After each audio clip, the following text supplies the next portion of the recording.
Telugu Desam party నేతల రాసలీలల వ్యవహారాలు రంజుగా మారుతున్నాయి.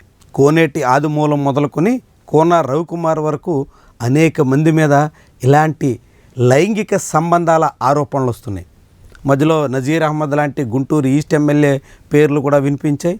ఇట్లా చాలామంది ఎమ్మెల్యేల మీద ఇలాంటి రాసలీలల భాగోతాలు బయట పడుతున్నటువంటి తరుణంలో తాజాగా ఒక మంత్రి పేరు బయటకు వచ్చింది. ఏకంగా మంత్రి తిరుపతి కేంద్రంగా రాసలీలలు సాగిస్తున్నారు అంటూ ఆరోపణలు వినిపిస్తున్నాయి. ఆశ్చర్యకరంగా ఈ ఆరోపణలు చేసింది విపక్షం కాదు, అధికార పార్టీ నాయకుడే ఇలాంటి సంచలన ఆరోపణ చేశారు. తెలుగుదేశం పార్టీ అధికార ప్రతినిధే టీడీపీ మంత్రి మీద రాసలీలల గురించి ఆరోపణ చేయడం చాలా విశేషంగా మారుతోంది. తెలుగుదేశం పార్టీకి చెందిన మంత్రి పదే పదే తిరుపతి వస్తూ తిరుపతిలోని 7 స్టార్ 5 స్టార్ హోటల్లో తిష్ట వేస్తూ అక్కడ పక్కన రూమ్లోనే తనకి కావలసిన వాళ్ళని పెట్టుకుంటున్నారు అంటూ టీడీపీ అధికార ప్రతినిధి సుధాకర్ రెడ్డి ఆరోపించారు. చాలా ఆశ్చర్యకరమైనటువంటి విషయం. తిరుపతి గురించి, తిరుమల గురించి అందరికీ తెలుసు. ఒక ఆధ్యాత్మిక క్షేత్రంగా ప్రపంచవ్యాప్తంగా గుర్తింపు పొందినటువంటి ప్రాంతంలో తెలుగుదేశం పార్టీ తరపున మంత్రిగా ఉన్నటువంటి నాయకుడు ఏకంగా రాసలీలకి కేంద్రంగా మార్చుకున్నారంటూ టీడీపీ అధికార ప్రతినిధే ఆరోపించడం చాలా విశేషంగా మారుతుంది. పైగా టీడీపీ అనుకూల ఛానల్లోనే చర్చా వేదికలో ఆయన ఈ అంశాన్ని ప్రస్తావించి చాలా పెద్ద సంచలనానికి తెరలేపారు.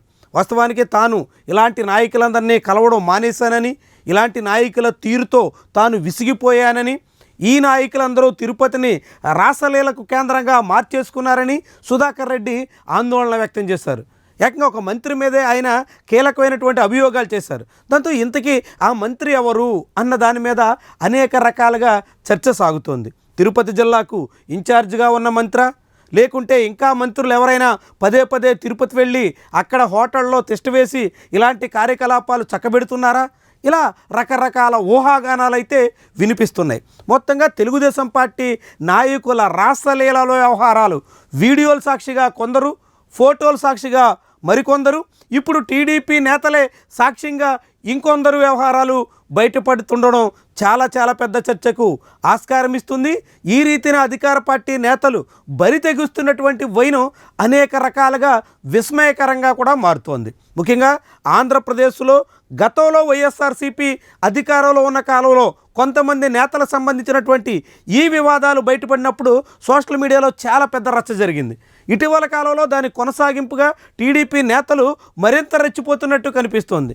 బాహాటంగా వీడియో కాల్స్లో మాట్లాడడం, ఏకంగా ఎవరో ఒకరిని తీసుకుని ఆలయాలకు వెళ్ళి ప్రత్యేక పూజా కార్యక్రమాలు నిర్వహించడం, ఏకంగా వీడియోల సాక్షిగానే హోటల్ రూమ్లో ఇరువురికి సంబంధించినటువంటి రహస్య కార్యకలాపాలు వెలుగులోకి రావడం, ఇట్టా ఒకటి కాదు అనేక మంది ఎమ్మెల్యేలు, పలువురు నాయకులు వాళ్ళందరి భాగోతాలు బట్ట బయలవుతున్నటువంటి తీరు చూస్తున్నాం.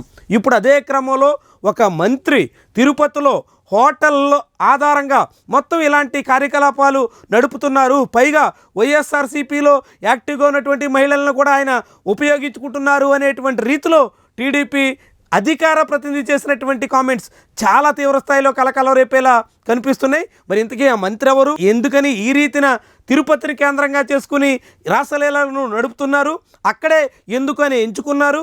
ఇలాంటి వ్యవహారాలకి ఇప్పుడు అనేక రకాల ఊహాగానాలు అయితే హల్చల్ చేస్తున్నాయి.